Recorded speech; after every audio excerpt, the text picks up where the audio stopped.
he did not have enough money himself. They didn't find enough money on which zakat was obligatory. Something like 47 dirhams, which is like 47 silver coins, and I think some narrations even said one coin of gold. He didn't leave behind any property to his name.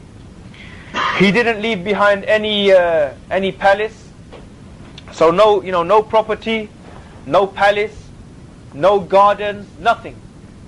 And if you read what the scholars they said, like if you read Siyar A'lam al-Nubala by the scholar Al-Dhahabi, he mentions that some of the scholars they said that it was ajib. This was like strange. That how can it be that somebody like him, that one of the kings, he was one of the kings of the Muslims, that when he died with what and he left something like what the prophets they leave. Because this type of thing you only hear about prophets leaving this type of hardly anything. When the Prophet ﷺ, he passed away, just a few clothes, or hardly anything. You could count it on your hands, what he left behind. But as for Salahuddin, one of the kings, this is really strange, because normally when kings die, people they kill them so that they can get what they leave behind. That's the reason normally a lot of kings are killed. So when he gets killed, I can have So for example, like when particular kings they die, I'm waiting to have his 10 million pound yacht and his 15 million pound jumbo jet, and I can't wait to get my hands on his palace near the coast, and I can't wait to have his holiday home in Europe, and I can't wait to get this, and I can't wait to there's so many things you don't know which to choose. And also he was a type of person that whether the Islamic State was going through good times or bad times, his spending would be equal. He used to spend generously on the Muslims, whether the Muslim state's finances were strong or weak. And in fact, he used to spend so openly that his own treasurers of the Islamic State, of the Baytul Mal, the money that was not his, that belonged to the state, he used to spend it on the Muslims. What they used to do was that they used to hide the money. They used to hide it from him, so that if he would come and say, okay, how much money in the treasures, and he found the truth, they knew he would just give it to the people.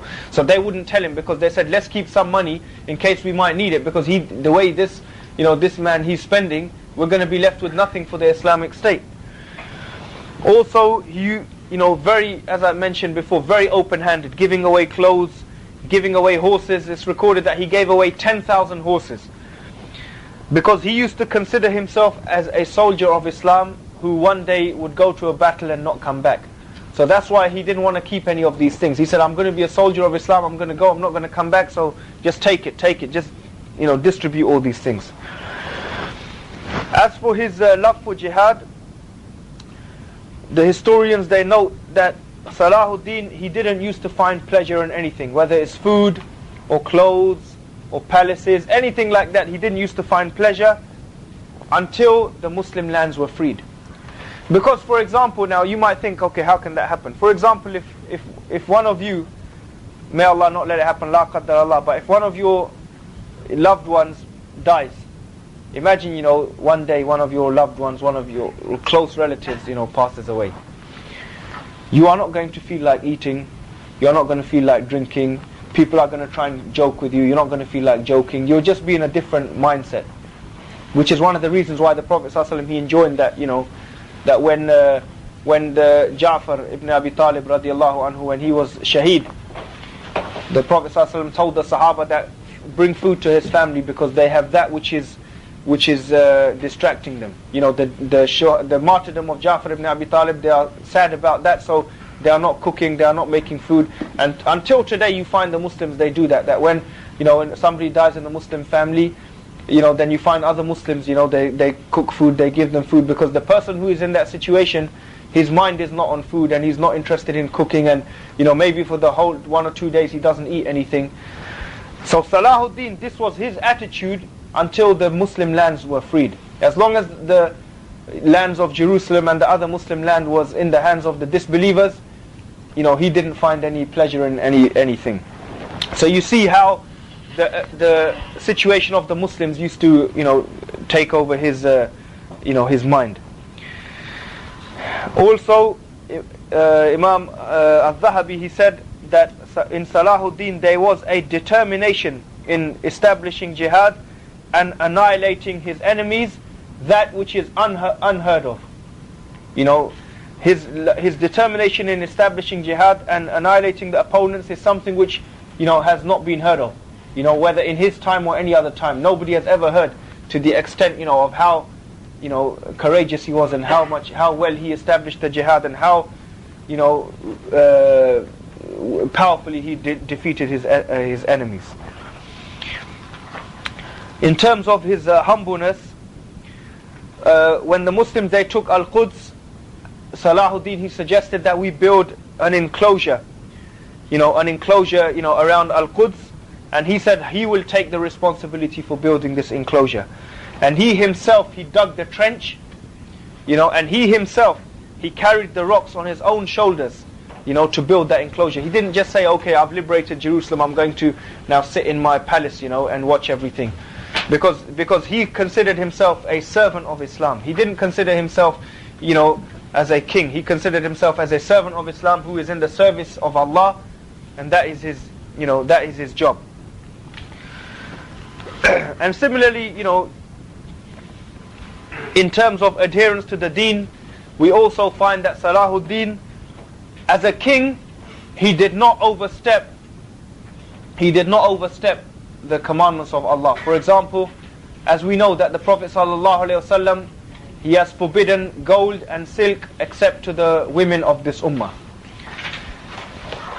And how many Muslim kings, they ignored that? And how many Muslim kings, they wore rich silk robes and rich expensive gold adornments? And even today, some of the rulers of the Muslim countries, their robes, they are stitched with gold thread and so on and so forth. But he didn't do it because he knew that this is haram, that the Prophet ﷺ said that whoever desires gold and silk in this dunya, he will not wear it in the next. So he used to wear clothes, but only the clothes which were permissible, like ordinary linen and cotton. That's what he used to wear. Also, he used to avoid, gatherings of, frivolous gatherings. What do we mean by frivolous gatherings? Sometimes people, they congregate and they have like music going on, or somebody coming and, jester to crack jokes and all that, and everyone just sits and drinks tea and has a laugh and so on and so forth. He didn't used to like these type of gatherings. He didn't used to like these type of frivolous gatherings, and it's also said that I think apparently in those times people, they used to have court jesters, like somebody would come to make the king laugh and all that. And even though he would give his money, to people who needed it, but he would never give his money to jesters or people like that, because he didn't respect those type of people. Also, it's narrated that he would like to hear hadith with chains, with the full chain of narration. Now, I was not sure when I was reading this that what this is referring to. It could be referring to two things. It could either mean that if somebody narrated a hadith of the Prophet ﷺ, he wouldn't just accept that, oh, the Prophet ﷺ said that, but he wants to hear that he heard it from such and such, who heard it from such and such, who heard it from such and such, who heard it from such and such, and so on and so forth, until he heard it from the Prophet ﷺ. In other words, the full chain of narration. This is one meaning. Another meaning is that he didn't like to hear hearsay.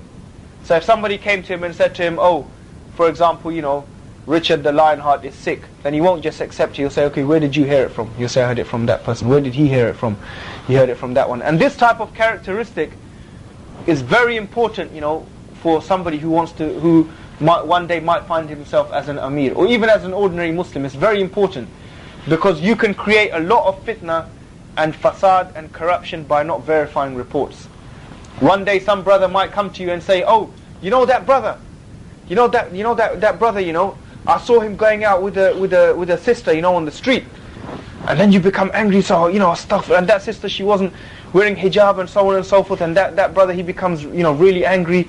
And he goes, astaghfirullah, I didn't expect somebody like that to do that. And he goes to that brother and he goes, how dare you go out, with this woman who is not covering herself, and you should be ashamed of yourself. But if he had found out, maybe he would have found out that was his sister who's not practicing, for example, or something like that. So always, to verify the reports, and to find out, where did you hear that from? Did you hear that yourself? Did you see the brother do it yourself?